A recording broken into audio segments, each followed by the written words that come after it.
todos esses ventos favoráveis aqui vindo dos Estados Unidos também estão parecendo contribuir para que a gente já respire uma brisa de liberdade no Brasil.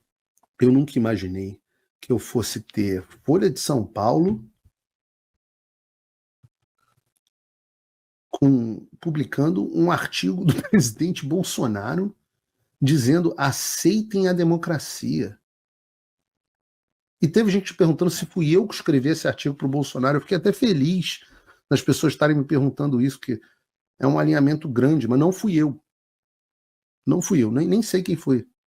Claro, as ideias centrais são do Bolsonaro, mas não sei quem escreveu propriamente. Muito bom. Muito bom.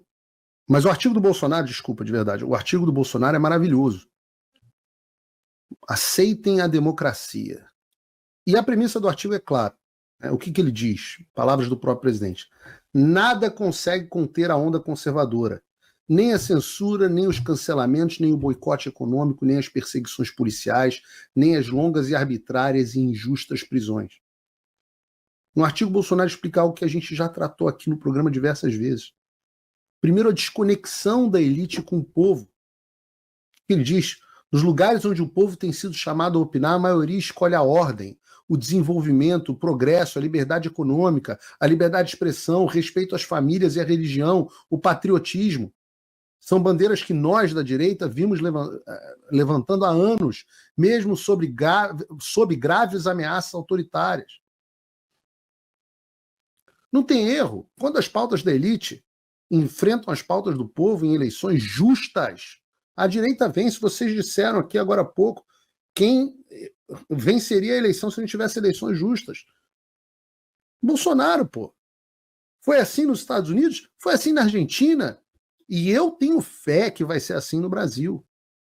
O povo está rejeitando essa elite que tem horror ao povo, que chamam a gente de gado,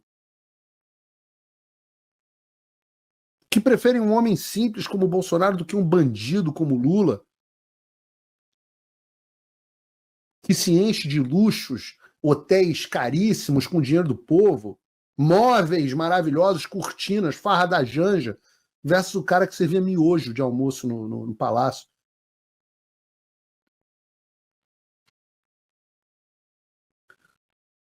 Essa elite que rotula o povo de transfóbico quando a gente diz que ideologia de gênero é algo errado, que chama a gente de extremista quando a gente defende a liberdade de expressão,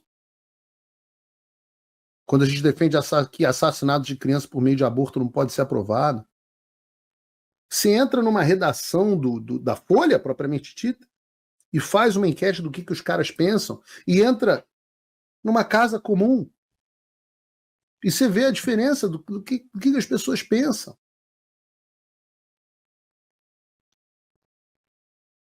É um descasamento completo, eles não entendem o que está acontecendo. O segundo ponto levantado pelo presidente Bolsonaro tem a ver com o primeiro. Uma vez que a elite tem pautas diferentes das do povo, e que essa mesma elite entende o povo como um bando de imbecis. E aí qual é o próximo passo? É buscar censurar a opinião popular. E esse complexo industrial da censura nasce no deep state americano para frear a onda populista, não só no Brasil, mas certamente no Reino Unido com o Brexit, na Índia, no Japão, na Itália e nos Estados Unidos. E o que diz o Bolsonaro? Nada consegue conter a onda conservadora, nem censura, nem cancelamento, nem boicote econômico, nem as perseguições policiais, nem as longas arbitragens, injustas prisões. A resistência e a resiliência da direita tem uma razão muito simples. Nossas bandeiras, mesmo sob ataque do grosso dos veículos de comunicação e de seus jornalistas, expressam os sentimentos e anseios mais profundos da maioria da sociedade. E nenhuma medida administrativa ou repressiva tem sido capaz de modificar essa tendência. Pois quando uma ideia ganha a alma do povo, é inútil tentar matá-la simplesmente por meio da violência. Mais uma vez, completamente correto, presidente Bolsonaro. A elite pensa que vai parar um movimento, mas a nossa sorte é que esses caras vivem no mundo da lua. Porque eles pensam que vão parar um movimento como o que foi iniciado pelo Bolsonaro no Brasil, ou pelo Trump nos Estados Unidos, ou os outros exemplos que eu dei aqui, através da porrada, através da violência, censura, prisão, boicote, perseguição. Realmente, eles acharam nos Estados Unidos que iam acabar com a onda do Trump, com tudo que fizeram. Deram ao Trump a vitória mais esmagadora que um presidente tem em anos. Os movimentos crescem. Acho que é o Justino Mártir que dizia, né? Que o sangue dos mártires é que rega, é o fertilizante da igreja. A esquerda aqui nos Estados Unidos tentou tirar o Trump de todas as formas possíveis. É o filme do Dinesh Souza. A entrevista ainda está no meu canal. Aliás, João, tira, por favor, a entrevista que vai ficar só para os alunos do Fim da América. Os caras tentaram assassinar o Trump por reputação, assassinar o Trump do ponto de vista jurídico, assassinar o Trump literalmente, e a mesma coisa que fizeram com o Bolsonaro. Tentaram assassinato de reputação, assassinato jurídico, assassinato financeiro. Vocês vão ver o que ainda vem sobre os empresários, o que tentaram fazer com os empresários, como que tentaram fazer com os empresários. Vai isso vir à tona, relacionados ao Bolsonaro. Vocês vão lembrar, o Paulo falou que vinha à tona isso. Só que quando foi a hora do povo falar, foi impossível que a resposta não fosse ouvida. O povo americano decretou a vitória dos perseguidos contra os perseguidores, dos censurados contra os censores, dos oprimidos contra os opressores, para usar o linguajar do Marx. O Bolsonaro disse bem, essas forças do mal podem resistir por um tempo, à custa da repressão, etc.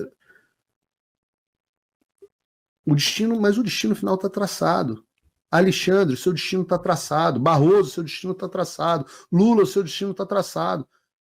Há 2 anos vocês tinham muito mais poder e liberdade para agir do que vocês têm hoje. Pouco a pouco, a força que vocês pensavam ter vai se eclipsando e vai dando lugar a um solstício da vontade popular. Vocês podem tentar nos prender, nos calar, nos retirar da vida pública e do cenário político, do jornalismo, mas vocês não vão conseguir.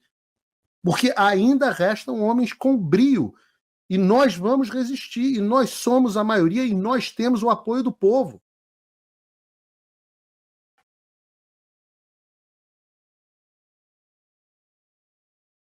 Nós temos. E vamos resistir. Não tem só homem de geleia aqui.